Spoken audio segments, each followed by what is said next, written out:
1절로 7절까지인데요. 예레미야 26장 1절로 7절. 자, 26장 1절. 유다의 왕 요시야의 아들 요야김이 다스리기 시작한 때에 여호와께로부터 이 말씀이 임하여 이르시되 여호와께서 이와 같이 말씀하시니라. 너는 여호와의 성전 뜰에 서서 유다 모든 성읍에서 여호와의 성전에 와서 예배하는 자에게 내가 내게 명령하여 이르게 한 모든 말을 전하되 한마디도 감하지 말라. 그들이 듣고 혹시 각각 그 악한 길에서 돌아오리라. 그리하면 내가 그들의 악행으로 말미암아 그들에게 재앙을 내리려 하던 뜻을 돌이키리라.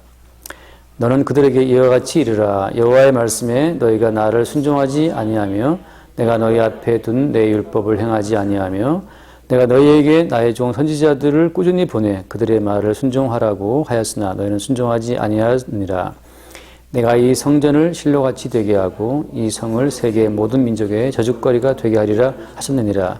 예레미야가 여호와의 성전에서 이 말을 하매 제사장들과 선지자들과 모든 백성이 듣더라. 아멘. 되게 약간 도전적이죠.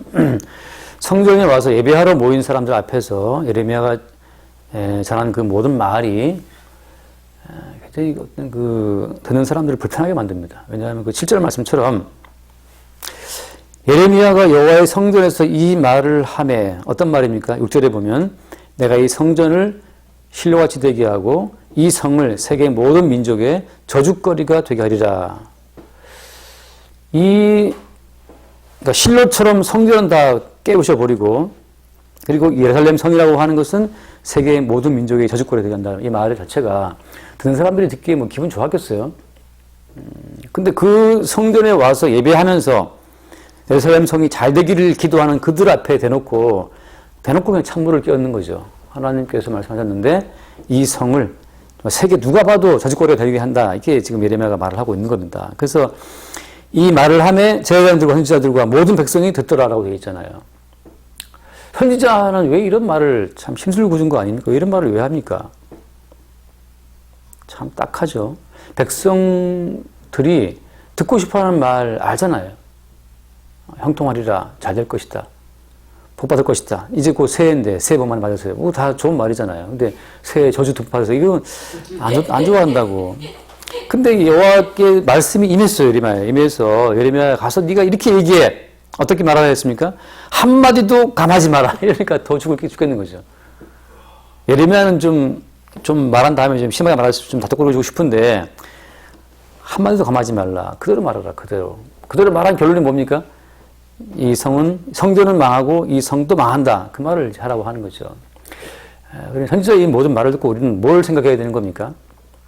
세상을 향한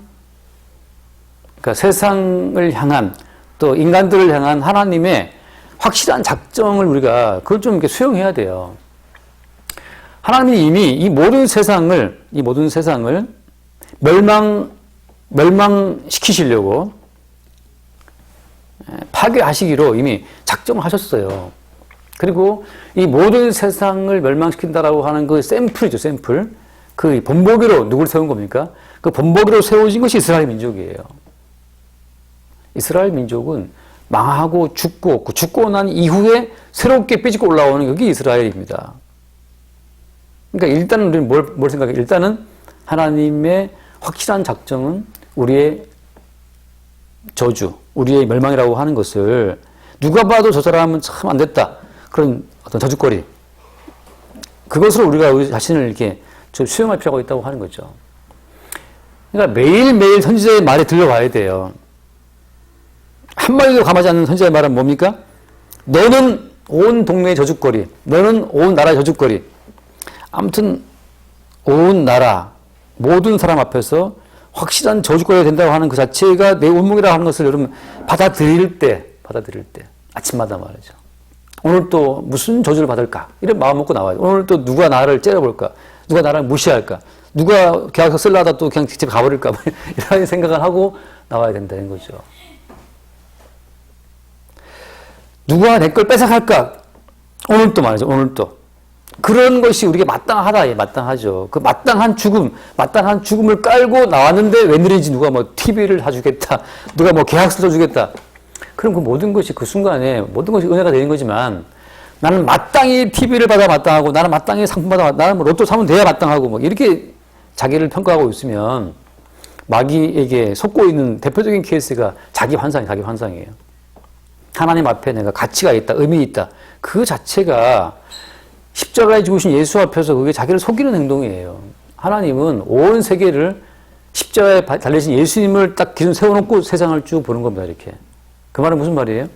너의 처지는 십자가에 못 박힌 예수님과 같다는 것을 늘 이렇게 들이대는 거예요. 네 마음이 십자가보다 높아졌냐? 내가 내 아들을 십자가에 죽이는 판국에 넌 뭔데? 하나님의 아들을 십자가에 죽이시는 마당에 하나님이 누구인들 봐주시겠냐 말이죠. 하나님 저 목회 40년 했습니다. 내 아들 죽이는 마당에 40년 목회가 무슨 의미가 있어요? 아무 의미 없어요.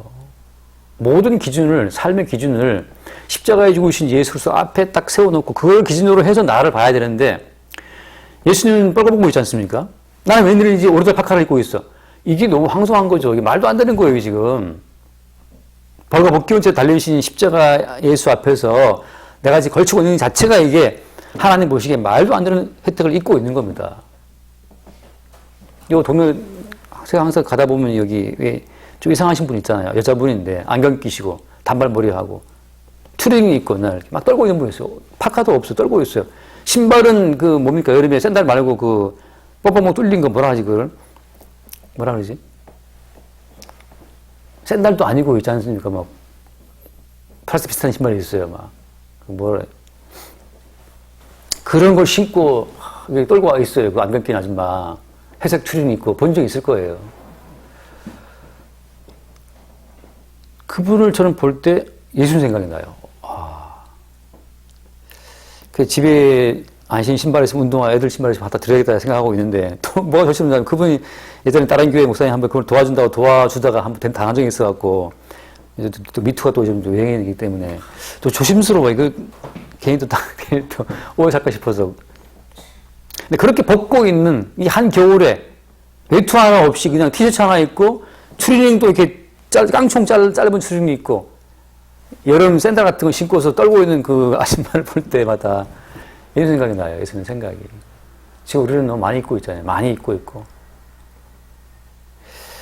그래서 아버지요, 어째 나를 버리시나이까? 라고 호소하시는 그 예수 그리스도의 그 모습을 기준점 찍어놓고 오늘 우리를 봐야 되는데, 우리가 너무 높아져갖고,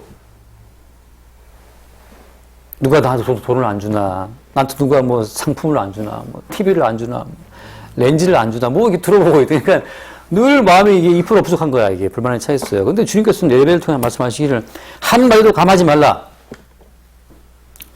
세계 모든 민족들이 너희들을 봤을 때 저주거리가 되게 하겠다. 성도는 지금 그것으로 부르심받은 거예요. 세계 모든 저주거리. 그것은 누구를 보여주는 모형이다? 십자가에 죽으신 예수 그리스도를 보여주는 모형으로 샘플로 이 사람들이 지금 미리 온 겁니다. 이스라엘 백성들이. 그래서 성도는 사실은 밥 먹다가 뭐 살해하면 들려도 그 순간 저주를 생각할 수 있어야 돼요. 저주를. 누가 나랑 노려봐도 그 순간 저주를 생각할 수 있어야 됩니다. 아, 저러한 저주가, 저러한 미움이, 저러한 어떤 박해와 멸시받음이 내게 마땅하다는 사실을 먼저 멸시받고 죽으신 예수 그리스도를 통해서 자기를 볼 수 있어야 비로소 그리스도 예수 안에서 나를 보는 거예요. 우리가 대자대비하신 부처님 앞에서 이렇게 딱 이렇게 웃고 계시는 그 부처 앞에서 나를 비춰보면 항상 우리는 복 받고자 바라는 마음이 생기겠지만 그 저주받으신 예수 앞에 나를 바라봐야죠. 모두가 다 나를 버리고 도망갔지 않습니까? 내 주변에 친구가 있다? 이게 웬 떡인지 알 수 없어요. 사실은 그 친구가 내게 등을 돌리고 정말 나를 모른다고 부인하고 막 나를 팔아먹고 말이죠. 유다처럼 말이죠. 30개 나를 말도 안 되는 값에 팔아먹고 해도 마땅한 것이 우리라는 것을 이스라엘이 먼저 보여주고 있는 거예요. 자꾸 우리가 뭘 오해하냐면 이스라엘의 축복을 자꾸 오해하는 겁니다. 이스라엘의 축복을. 이스라엘의 축복이라고 하는 것은 어떤 게 축복이에요? 이스라엘 내부에 들어있는 그들의 자아성을 다 긁어내고 그 속에 예수 그리스도를 채우는 것이 복이에요. 나는 온데간데 없고 그 속에 구속하신 예수님만 딱 들어와 있는 게 복이라고 하는 거죠. 그 대표적인 케이스가 누구냐? 예를 들면 스데반 같은 사람이죠. 스데반은 이미 죽었어요. 언제? 내가 그리스도와 함께 십자가에 못 박혔나냐라고 했잖아요. 예수를 믿은 순간 이미 우리는 죽은 거예요. 우리는 없어요. 우리는 껍데기만 있어. 그럼 사시는 분은 예수님을 사시는 거죠. 그러니까 이미 스데반은 그 돌에 맞아 죽은 것이 아니고 언제 죽은 겁니까, 이미? 예수를 믿은 그 순간 이미 스데반은 이미 죽었다니까요. 스데반 속에 살아계신 분은 주님이 살아계신 거예요. 그럼 그날 사람들이 스데반 설교를 듣고 돌로 스데반을 던질 때 그날 돌마다 죽은 사람은 누굽니까? 또 누가 죽었어요? 그날 군중들의 성난 돌을 얻어맞고 깨져서 죽은 그 당사자는 누구예요? 예수님이죠. 왜?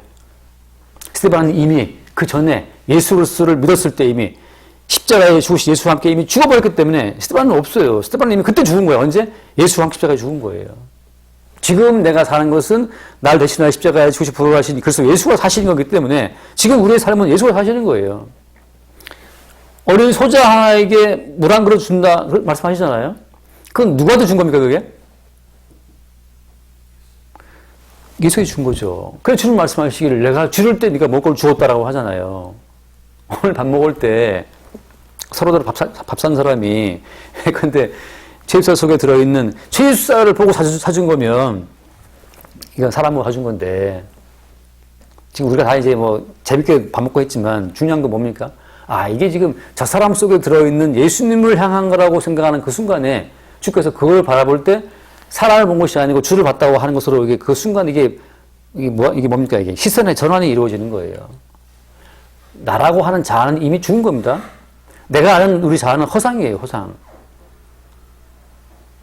이스라엘의 축복을 우리 보려고 하는데 이미 이스라엘은 어때요? 이스라엘은 출애굽할 때 어린 양을 죽여서 임방에 피바를 그날 밤에 이스라엘 장자는 산 거예요, 죽은 거예요? 다 죽은 거잖아요. 죽어서 주님 말씀하시기를 다 죽은 것이다. 죽었기 때문에 어때? 죽었기 때문에 속전을 내라.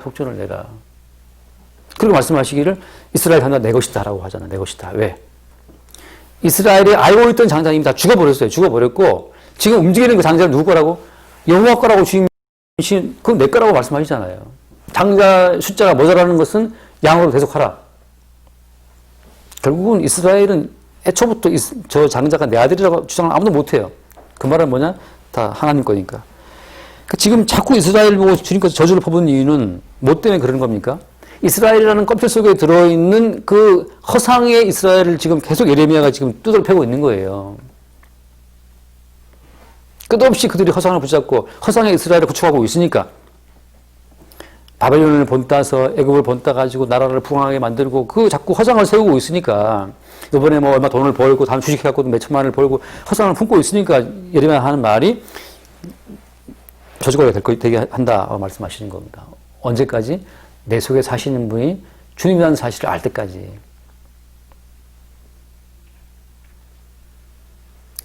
그러면 이 말씀을 듣고 오늘 말씀입니까? 그들이 듣고 혹시 악한 것에서 돌아오리라. 그리하면 내가 뭐 재앙을 안 내린다 말씀하시는데 그들이 이 말을 듣고 혹시 돌이켰어요? 안 돌이켰어요? 안 돌이킵니다. 이 말을 듣고 주식하는 사람이 주식 안 할까요? 뭘 큰 장담할 수 없는데 우리 고집대로 갈 수밖에 없어요. 또 하다가 이제 돈이 없으면 못 하겠지. 근데 우리는 뭘 자꾸 하게 돼 있어요. 그때 우리는 뭘 바라보는 겁니까? 저주를 받아 마땅한 우리를 본과 동시에 어때요? 대신 저주를 받고 죽으신 예수 그리스도를 볼 수 있는 그 전환이 또 우리에게 또 뭡니까? 주의 영 가운데 그런 시선의 전환이 우리에게 다가오는 거예요. 이래서 주님의 이 저주가 끝없이 왜 부자가 되고 싶고 잘 되고 싶고 막 의세되고 싶은 그 내 자아는 환상이니까 실상이니까? 환상이니까. 환상은 깨지라고 환상이죠. 누가 하시는데 지금? 주님이 실상인데 자꾸 우리는 주님을 던져버리고 나라는 환상을 말씀 잘 지키는 나, 의로운 나, 성화된 나, 돈 많이 벌고 믿음의 뭐 본을 보이는 나 화상을 끌어안고 있는 거예요. 화상을 끌어안고 있는 거예요. 거기에 선지자를 통해서 계속 저주가 날아오는 겁니다. 그건 너의 환상, 허상이다. 너는 이미 예수와 함께 죽었지 않니? 내 속에 사시는 분은 누구다? 너를 대신하여 죽었다 사시는 주님이 사시는 것이다. 우리의 몸이 누구 몸이다? 주의 몸이라는 사실을 늘 새롭게 확인을 시키는 과정이죠. 그러니까 지금 계속 이스라엘은 어때요? 계속 선지자를 통해서 얻어맞는 거예요. 뭐 때문에? 이스라엘 내부를 꽉 채우고 있는 그 환상을 깨버리기 위해서 계속 저주를 퍼붓는 겁니다. 너희들이 품은 뜻 매일매일 깨져. 왜? 사시는 분이 주님이니까. 이스라엘은 그리스도 예수를 나타내고 증거하기 위한 그런 껍데기 육체였다니까요, 이거를. 이스라엘이 계속 오해하고 있는 거예요. 그래서 예수를 내다버리고 자기들의 환상으로 채우고 있는 거예요. 부강한 나라, 잘 사는 나라, 뭐 바벨론 능가하는 나라, 뭐 꿈을 꾸고 있는데 현재는 계속 그걸 쳐내는 겁니다. 너희들은 부자 되려고 내가 부른 것이 아니고 언약 증거 용도로 불렀다는 거죠. 예수님을 증거하는 용도로. 그러니까 여러분, 만약에 여러분에게 돈이 온다. 아, 예수 그리스도를 증거하려고 돈이 왔구나. 누가 여러분을 또 쳤어. 그럼 누구를 치는 거라고요? 내 속에 있는 예수를 치는 거예요. 누가 여러분한테 떡을 줬어요.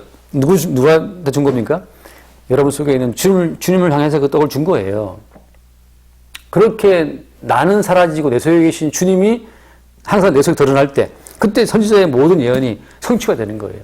나는 이미 죽고 주님이 나를 통해 하심으로써 뭘 증거한다? 언약을 증거한다. 자, 이제 그 결론입니다. 방금 전에 이 모든 말을 시식으로 받게 되면 또 본인이 또 지식이 되어서 예수를 드러낸다고 또 깝치게 되는데 그렇지가 않아요. 항상 우리는 환상이 먼저 밀려오고 나서 환상을 밀어내는 성령의 바람이 다가옵니다. 항상 누구한테 뭘 사줘도 그냥 사람 보고 사주는데 잠시 이것은 참 사람이 아니고 주의 은혜였구나. 그러면 어때요? 내가 누구한테 뭘 대접한 거에 대한 공돈을 내가 안 챙기게 돼요. 근데 야 그때 내가 사준 거 기억 안 나? 빨리 갚어. 이게 또 자기 의를 챙긴다고. 바람이 불어오면 그게 허상이 물러가면서 주님께서 이런 마음을 주셨고 주님께서 이런 돈을 주셨고 했다는 하는 것으로 결국은 어때요? 주님께 영광 돌리는 상황이 발생될 때 그때 우리는 언약의 통로가 되는 거죠. 아니야 이것은 다 주님이 허락하신 거라고 하는 것으로 주를 바라보는 그 시선의 전환 이게 중요한 거예요. 성도의 인생은 항상 무수한 일이 벌어지지만 일단 환상으로 응대했다가 환상이 밀려나가면서 실상이 드러나는데 실상이 바로 날 대신하여 죽고 부활하신 그 주님, 내 속에 들어와 사시는 주님이 실상으로 떠올라올 때 그때 모든 영광을 예수님께 하나님께 돌릴 수 있는 겁니다. 그래서 나 된 것은 주의 은혜구나 이게. 그건 항상 어때요? 처음부터 모른다고 했어요. 항상 우리 육체 현상이 강하기 때문에 까불다가 물러가고 나서 은혜구나. 나 된 것은 은혜였구나 라고 하는 거. 이렇게 사는 것도 그것이 은혜였구나. 그렇게 그 은혜가 싹 발견되는 그 순간에 성도에게는 평안이 있고 자유가 있고 담대함이 있는 거예요. 은혜라고 말할 수 있죠. 그렇게 매 순간순간. 그래서 가끔 저도 이제 뭐 저한테 이렇게 우리 교회에 뭐 이렇게 도와주는 분들이 있지 않습니까? 제가 답장할 때마다 항상 그걸 놓치지 않으려고 애를 써요. 이거를 했다라고 한 당신의 그 구지에 공간 안 들어가도록 교묘하게 제가 문자를 보내죠. 뭐라고 이렇게 보냅니다. 예를 들면. 뭐라고 제가 보냈더라?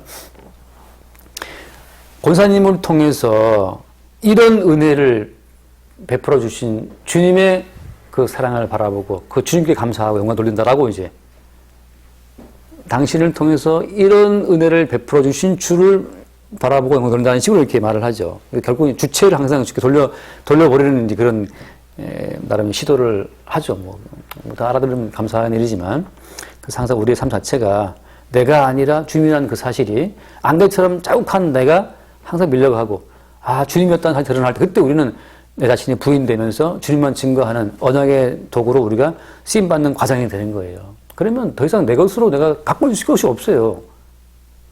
매일매일 드러나는데 주님이 한 거라고? 근데 뭐 내가 너한테 은혜를 줬네 안 줬네 내가 그 말 자체가 지금 그 끌안고 있는 건데 다 부패에 썩어나는 것들을 안고 있는 겁니다. 주님 보시기에. 우리는 다 잊어버려요 사실은. 나중에 주님께서 뭐 할 때 우리 언제 했습니까? 몰라 생각도 안 나요. 그게 정상이죠. 항상 그렇게 선지자가 지금 저주하는 그 의미를 우리의 환상을 두드려 깨고 있는 주님의 그 책망의 말씀을 듣고 나서 실상 우리 안에 이미 들어와 계신 예수님의 그 완벽하게 성취된 그 은총을 주목할 수 있게 되길 바랍니다. 기도합시다. 존귀하신 주님 감사합니다. 참 이스라엘 사람들은 예레미야의 말을 들을 때마다 정말 기분 나쁘고 왜 저렇게 선지자가 자존심을 죽이는지 이해 못했을 겁니다. 오늘날 우리가 성령의 책망을 대할 때마다 우리가 아니고 우리 안에 사시는 주님의 그 은혜였다는 사실이구나. 그 사실을 늘 새로이 볼 수 있도록 우리의 눈을 열어 주옵소서. 감사하며 우리 주 예수 이름으로 기도드립니다. 아멘.